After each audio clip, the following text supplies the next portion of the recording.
Welcome to Tech Bytes and News, your daily roundup of articles featured in Hacker News. Today, we're diving into a fascinating story. A teenage programmer's journey, building a Pascal compiler for a transputer in 1993. Incredible! Wow, a transputer? That's a blast from the past. I'm already intrigued. What makes this story so unique? Well, it's not just the hardware, it's the sheer ambition. This wasn't some simple project. This was a near-complete Pascal compiler, written by a 14-year-old, for a relatively obscure, expensive parallel processing chip, the INMOS Transputer. 50,000 Mexican pesos for a single chip in 1992? Hot. What motivated this young programmer? It started with his father, who had acquired a couple of these chips and was experimenting with them. The father was fascinated by algorithm optimization, and the son, inspired by his father's enthusiasm and his own studies of Pascal and compiler design, decided to push the boundaries of what was possible with his powerful, yet limited, hardware. So, he started with a simple loop, testing the transputer's speed. 1,000,000 iterations in under a second. That's impressive, even by today's standards. Exactly. That spurred him on to create an assembler for the transputer, written in Z80 machine code.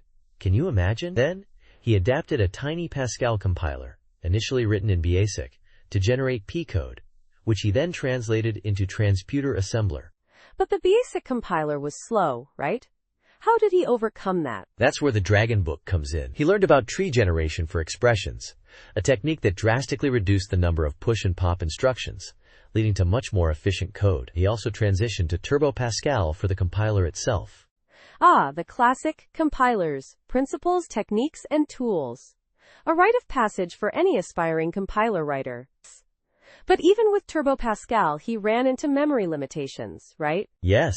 His initial compiler exceeded the 32 kilobytes of RAM on the transputer board, but his father upgraded the board to 128 kilobytes, and he was able to get the compiler running, even self-compiling. That's a fantastic story of perseverance and ingenuity. What was the final result? An almost complete Pascal compiler for the transputer. He even used it to compile a ray tracing program. He only missed implementing the file I/O, mostly due to a lack of understanding at the time. Amazing! And the code is available on GitHub. This is a truly remarkable achievement, a testament to the power of youthful curiosity and dedication. It's also a fascinating glimpse into the history of computing. Absolutely. It's a reminder that even with limited resources and technology, incredible things can be accomplished with passion and a deep understanding of the fundamentals. And that's all the time we have for today's Tech Bytes and News. Thanks for listening, and we'll see you next time. Goodbye. Bye-bye.